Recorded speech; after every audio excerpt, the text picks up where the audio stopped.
Welcome to our tutorial on the rotation command.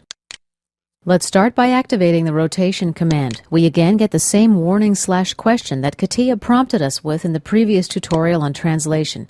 Let's click Yes. The first definition mode is Axis Angle. Under Axis, let's select this edge. However, if I right-click in this value field, I can choose from a number of additional elements. In the Angle Value field, I can adjust the value with these up and down arrows or use the handles in our workspace. When you're ready, click OK.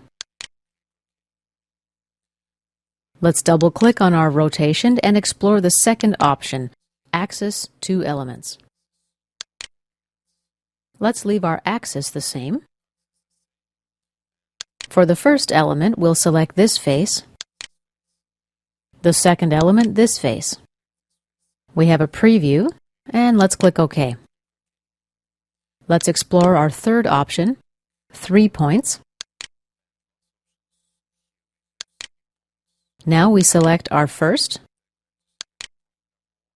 second, and third points.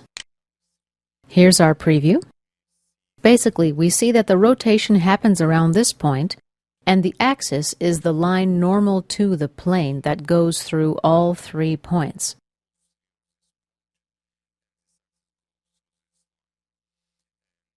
Point number 1 will go here, and all 3 points will end up on the same line. Click OK. And this concludes our tutorial on the rotation command.